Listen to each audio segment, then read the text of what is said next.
bayan, ini ilmu menghias makna. Ilmu menghias makna. Jadi maknanya udah bukan balik lagi, di atasnya lagi ada hiasan di situ. Nanti yang terakhir ilmu badi, ilmu yang menghias lafaz. Seperti sajak dalam Arab, kita tahu lah sajak ya. Pantun, bahasa kitanya pantun. Nah, nanti mirip-mirip dengan ilmu-ilmu itu. Nah, kita masuk ilmu ma'ani. Sebenarnya ini bab ini beliau penulis rahimahullah atau hafizahullah menjabarkan secara ringkas dulu poin-poin dari yang akan dibahas. Kemudian baru nanti per poinnya dibahas secara agak rinci. Ini sebenarnya dars yang tanggung nih, tapi nggak apa-apa, kita bahas satu dars saja. Kata penulis, ilmu ma'ani. Ilmu ma'ani. Ini nggak bisa diterjemahkan ya. Memang udah mustalahatnya ilmu balaghah, ma'ani. Kita nggak bisa terjemahkan. Kalau diterjemahkan makna-makna. Jamak dari kata makna. Kata penulis, ilmun, ini adalah ilmu, na'rifu bihi, yang kita ketahui dengannya, yang kita tahu dengannya, tarkibal jumlatis sahihati. Susunan kalimat yang sahih, al-munasibati, yang cocok, lil hal, untuk keadaan. Nah, gimana caranya nih ngungkapin kalimat yang balik gitu loh. Yang di pekan kemarin kita bahas. Nah, ini caranya nanti dibahas di sini. Wahwa, dan dia ada samaniyatu abwab. Ada 4 bab. Dari ilmu ma'ani ini terbagi jadi 8 bab ya, 8 poin nanti. Wa ulamaul balaghati, ulama balaghah yuqassimunal balaghata, membagi ilmu balaghah ila salasati ulum, ke 3 ilmu. Ilmil ma'ani, ini kalau kita badalkan dari kata salasati ya, ilmul ma'ani wa ilmil bayan dan ilmil badi. Tadi ya, ilmu ma'ani, ilmu bayan, ilmu badi. Ilmu ma'ani mengungkapkan cara mengungkapkan kalimat, bayan cara menghias makna kalimat, ilmu badi menghias lafaznya. Al-idah, kata penulis penjelasan. Ilmu ma'ani adalah yurshiduka, menuntun kau, ila kaifiyatis isti'malil alfadil arabiyyati, kepada tata cara, kaifiyah, kebagaimanaannya ya, atau tata cara ya, ahsan, jazakallahu khairan. Tata cara isti'malil alfadil arabiyyah, menggunakan lafaz-lafaz Arab, isti'malan munasiban, dengan penggunaan yang cocok, lil maqam, dengan keadaannya, wal ma'ani, dan makna-maknanya. Isti'malan situ maf'ul mutlak ya, dari fiil kaifiyah isti'malil alfaz. Wa yanhasiru fi abwabi samaniyah, dan dia terdiri dari 8 bab menurut kitab ini. Itu di kitab lain beda-beda. Yang pertama, isnadul khabari. Awaluha isnadul khabari. Nah, isnadul khabari ini secara garis besar kalam tinjauan balaghah terbagi jadi 2. Kalau dalam ilmu nahwu kan terbagi jadi 2 juga. Jumlah ismiyah, jumlah fi'liyah. Kalau balaghah udah lebih lebar lagi dari itu. Ya, dia dibagi menjadi khobar. Isnadul khobari ini yang akan kita bahas nanti pekan depan. Yang satu lagi insya. Apa sih? Isnadul khobari adalah kalimat yang boleh dikatakan engkau benar. Ya, mengkhabarkan sesuatu aja. Kalau insya, kalimat yang nggak boleh dikatakan engkau benar. Misalnya, kata perintah, kata tanya, ini insya nanti masuknya. Kalimat-kalimat yang menuntut sesuatu. Nggak bisa dikatakan anta shadiq, engkau benar. Ya, misalnya ucapan uktub, tulislah. Nggak mungkin antum katakan anta shadiq, engkau benar. Beda dengan misalnya kita katakan Muhammadun katibun. Muhammad seorang penulis. Maka ini bisa dibenarkan dan bisa didustakan. Nah, ini khobar. Kalimat yang bisa dibenarkan dan bisa didustakan. Nah, ini khobar. Ya, kalau kalimat yang tidak bisa dibenarkan dan tidak bisa didustakan, nah ini namanya insya. Nanti pembahasannya ada di bab ke-6 insya ini. Jadi yang pertama kita pelajari adalah mengungkapkan khabar. Kalimat-kalimat yang bisa dibenarkan dan bisa didustakan. Dari tinjauan kalimatnya ya. Bukan dari tinjauan pengucapnya. Kalau dari tinjauan pengucapnya Al-Qur'an nggak bisa didustakan. Nah, khobar atau isnadul khobari ini terdiri dari 2 susunan. Intinya, musnad dengan musnad ilaih. Ini yang dikenal dalam bahasa Indonesia subjek dan predikat. Misal, kita katakan Zaidun qoma. Qoma Zaidun. Kalau dalam tinjauan nahwu, Zaidun mubtada, qoma fiil plus fa'il jadi khobar. Dalam tinjauan nahwu mubtada khobar ini inti kalimat. Qoma Zaidun fiil fa'il. Ini inti kalimat. Dalam ilmu balaghah pada kata Zaidun qoma dan qoma Zaidun ini sama kedudukannya. Zaid disebut sebagai musnad ilaih yang disandarkan kepadanya. Kalau qoma di sini sebagai musnad. Begitupun sama, qoma di sini yang di bawah musnad, Zaidun yang walaupun kali ini terletak di belakang tetap disebut musnad ilaih.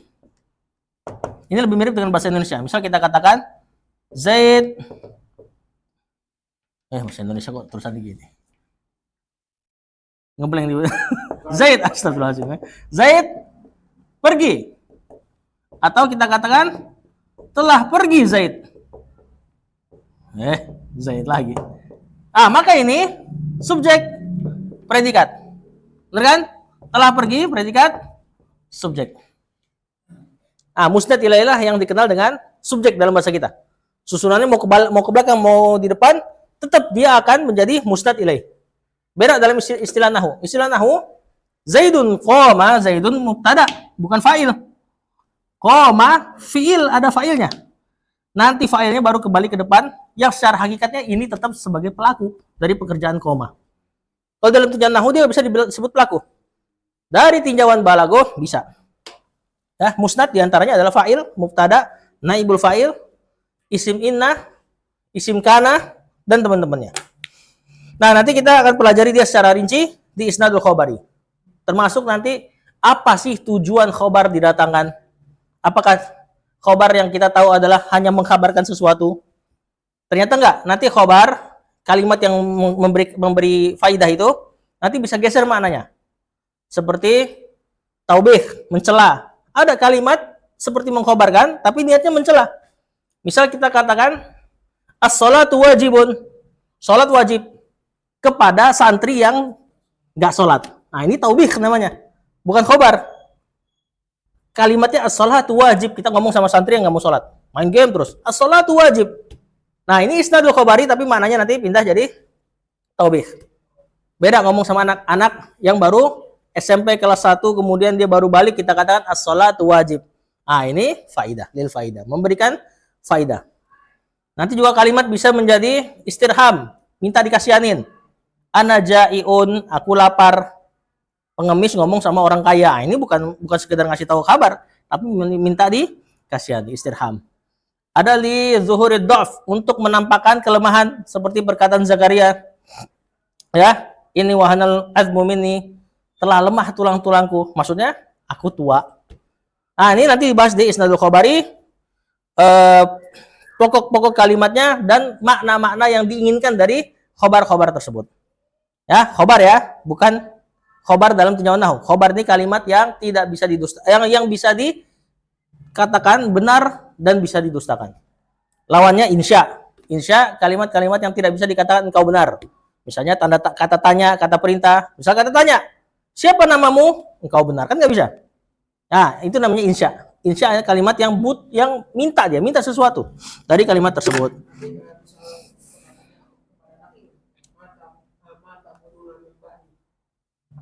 Itu insya.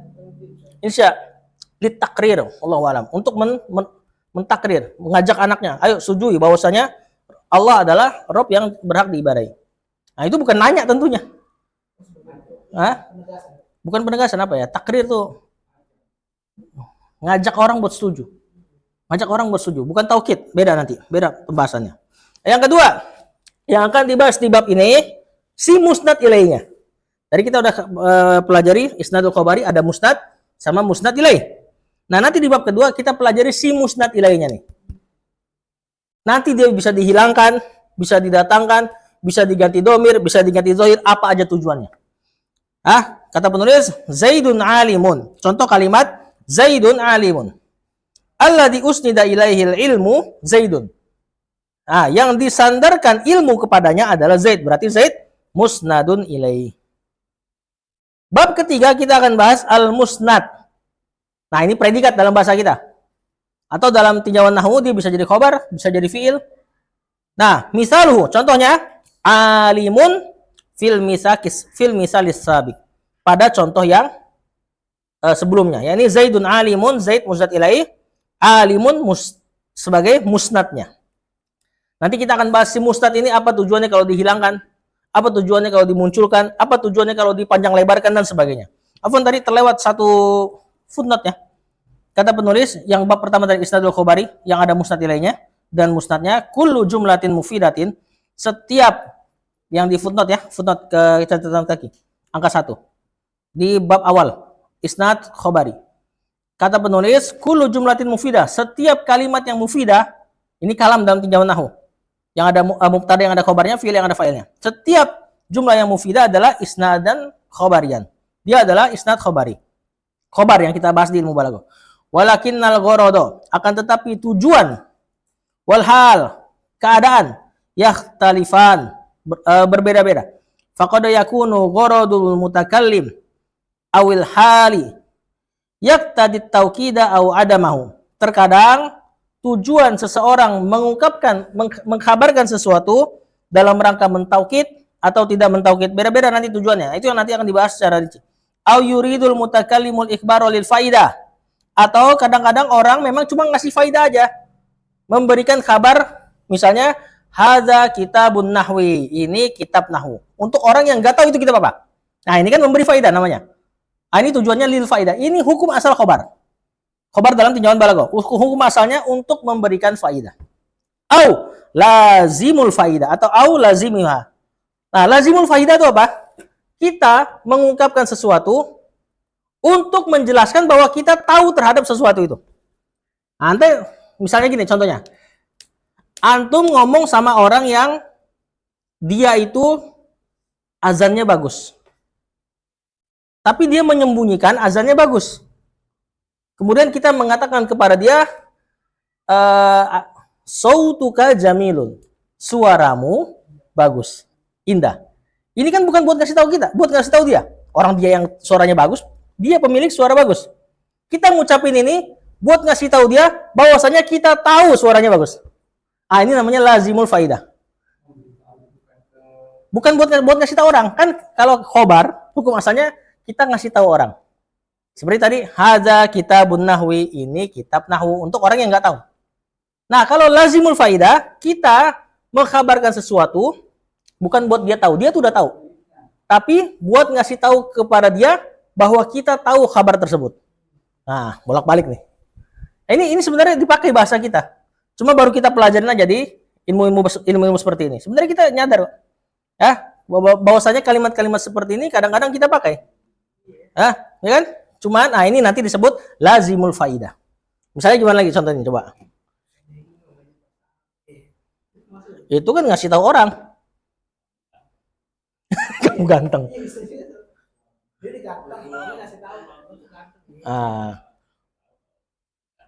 Misalnya gitu kan. Kamu ganteng. Untuk orang yang dia tuh sadar dia ganteng, cuman nggak pede misalnya. Kemudian kita katakan kamu tuh ganteng. Ini bukan untuk khabar ini. Ya. Sama kayak misalnya apa lagi ya? Kalau di dalam kitab ini nanti kalau nggak salah contohkannya tuh yang ganteng tadi diganti aja si Farul senyum-senyum. Atau Farul aja ya. Ada orang yang nggak tahu Farul jualan kentang. Kemudian kita katakan Farul jual kentang. Ini faidah. Untuk memberi faidah kepada dia. Ya kan? Kalau lazimul faidahnya berarti gimana? Misalnya, kita katakan kepada Farul, ente itu tukang kentang ibaratnya gitu. Kalau dia misalnya minta uzur dari kajian, hari ini anda nggak bisa datang nih, tapi nggak jelasin keadaannya, sibuk gitu kan. Terus kita katakan, ane tahu ente itu tukang kentang ibaratnya gitu. Nah, itu untuk kasih tahu dia bahwasanya kita tahu dia itu sibuk. Tentu dia nggak dapat faidah dari kalimat itu. Tapi hanya untuk menjelaskan kita tahu apa yang ada pada dia. Pernyataan yang nggak perlu ya. Pokoknya itu sehari-hari kita pakai kan? Ya. Intinya itu sehari-hari kita pakai gitu loh. Sama kayak ada orang ngomongin burung terus. Terus kita ngomong, iya ente tukang burung, gitu kan. Itu namanya lazimul faidah. Nah, nanti diantara faidahnya kalimat khobar, ke situ maknanya.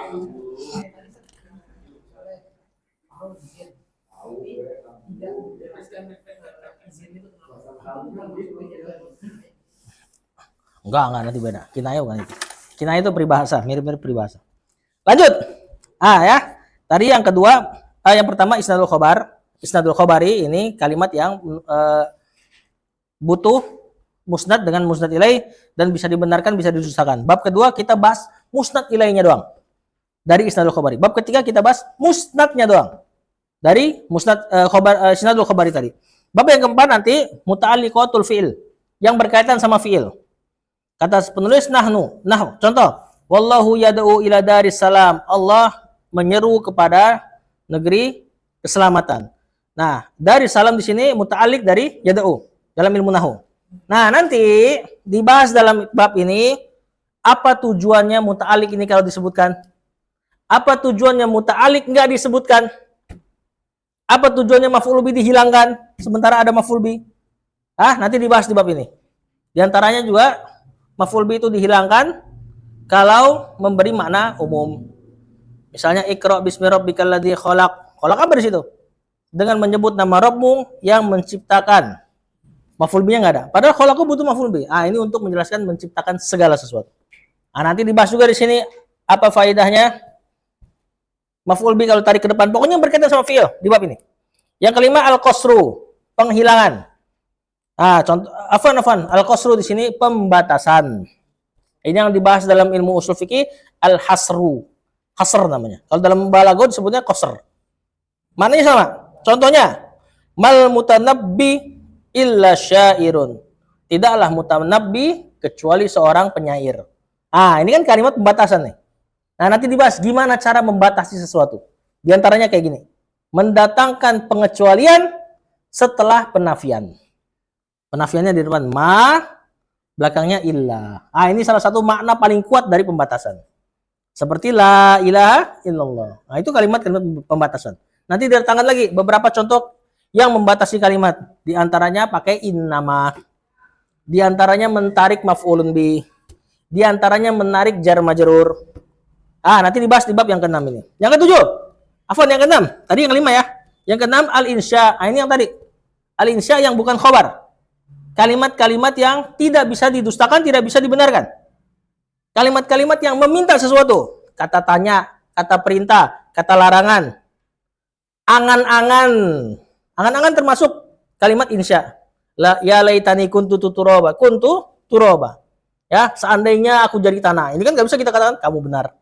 Seandainya aku jadi tanah, kamu salah. Ini namanya tamanni. Nanti dibahas apa tujuan-tujuannya. Bertanya itu tujuannya apa? Secara normal. Minta paham kan? Tapi nanti ada yang lari dari tujuan asalnya. Nanya tapi ngingkari. Seperti kemarin contohin ke Rehan. Ente penuntut ilmu kan? Itu kan kalimatnya bukan nanya. Mungkin misalnya tadi kemarin dia nyender misalnya kan, kita katakan gitu. Atau nyuruh, tolak, memerintah, fil amr. Normalnya untuk mengadakan suatu pekerjaan kan? Uktub, tulislah. Atau misalnya kita katakan makanlah. Ini kan menuntut kejadian makan. Tapi kadang keluar dari tujuannya. Ya, misalnya ada orang celamitan terus kita katakan makan. Ini bukan nyuruh makan ini. Jangan seneng gitu kan. Atau kemarin yang contoh yang jangan pulang sekalian, itu kan fi'il nahi itu. Kata larangan. Tujuannya untuk melarang terjadinya sesuatu. Tapi nanti justru keluar dari keadaan yang lain. Ya, seperti antum pulang kemana-mana terus dikatakan jangan pulang sekalian. Antum jangan diiyain itu. Ya, itu justru nyuruh antum jangan keluar lagi. Ini nanti keluar insya ini dibahas di situ. Apa aja tujuannya dan apa aja larinya kemana. Kemudian yang ke-7, asabiuha al-faslu wal waslu. Ini pembahasan yang paling pelik. Anda nggak bisa jelaskan sekarang, nanti aja di babnya ya. Contoh innahu huwa yubdi wa yu'id wa huwal ghafurul wadud. Ini si wawnya yang dibahas, nanti aja. Yang samin yang ke-8, ini puncaknya. Kita membahas ijaz wal itnab wal musawah. Musawah ijaz kemarin untuk kita bahas kalimat yang ringkas tapi syarat makna. Itnab panjang lebar tapi nggak sia-sia. Wal musawah kalimat dengan makna sama. Misalul ijaz, contoh kata ijaz, contoh kalimat-kalimat yang ijaz, walakum fil qisasi haya. Al kalamu aqallu minal makna, kata penulis. Ayat dan bagi kalian di dalam kisos itu terdapat kehidupan. Kata penulis, al kalam nih, kalam ini aqallu minal makna. Lebih sedikit daripada maknanya yang lebar. Kita tahu kisos itu mendatangkan pembunuhan justru. Tapi dengan pembunuhan tersebut terjagalah kehidupan. Kan? Agak panjang sebenarnya kalimatnya. Tapi diungkapkan walakum fil qisasi haya. Itnab, contoh itnab, kalla saufa ta'lamun, summa kalla saufa ta'lamun. Itnabnya di mana nih?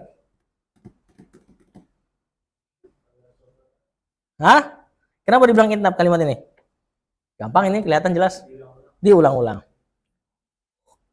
Ya, kata penulis fihi itnabun bit tikror. Pada kalimat ini terdapat itnab dengan pengulangan. Wal musawah, contoh musawah. Hal jazaul ihsani illal ihsan. Ini kalimat yang kemarin Abah tanya ini. Apa terjemahan ini? Kok sesungguhnya? Hal mana hal? Hal? Mana aslinya? Mana aslinya? Apakah? Tapi ada kaidah nahwu. Kalau ada hal kemudian ada pengecualian, maka halnya bermakna nafi. Berarti terjemahannya tidak ada balasan kebaikan kecuali kebaikan. Ini tinjauan nahwu. Langsung kita masukkan ke tujuannya. Kata penulis kalimat ini al-lafzu musawin lil makna. Lafaz dengan maknanya setara. Enggak panjangan, enggak kelebaran. Tapi kalau kita maknai dengan hal istifham, bisa aja. Istifhamnya ingkari. Hal jazaul ihsani ilal ihsan. Adakah balasan kebaikan yang pantas diterima oleh seseorang kecuali kebaikan juga? Maka jawabannya nggak ada. Ini bisa juga kita terjemahkan seperti itu. Ya, kalau Ustadz Ana, contoh juga Ustadz Nuzul, Ustadz Nuzul terjemahin ini nggak pakai nafi. Tapi pertanyaan, benar-benar di mana letter like? Apakah ada kebaikan? Apakah ada balasan bagi kebaikan bagi seseorang kecuali kebaikan juga? Maka jawabannya nggak ada. Ini pertanyaan ingkari. Kalau dari sisi balagu bisa kita katakan istifham ingkari. Nanya tapi buat mengingkari. Bahwasanya nggak ada balasan kebaikan kecuali kebaikan juga. Kata penulis, wahadihi, nih contoh-contoh ini nih, alamsila tuh contoh-contoh ini, lamhatun dalatun, sekilas tapi menunjukkan. Ini kalimat juga ijaz nih, kalimat penulis nih. Wahadil amsilatu lamhatun dalatun. Kalimat ini lamha itu ringkas, sekilas, dalatun tapi semoga bisa memberi petunjuk lah buat apa yang akan kita bahas di beberapa pekan ke depan. Wa bastu dzalika, bastu syarahnya ibaratnya pembahasan secara panjang lebarnya fi makanihi pada tempat-tempatnya inda kulli babin di setiap bab min hadhil abwab dari bab-bab ini yakni bab-bab ilmu ma'ani. Nah, itu nanti baru ke depannya kita bahas satu persatu. Rukun-rukunnya, kalimatnya bagaimana, kemudian tujuannya ketika keluar dari asal. Insya Allah kita bahas di pekan depan. Wallahu a'lam.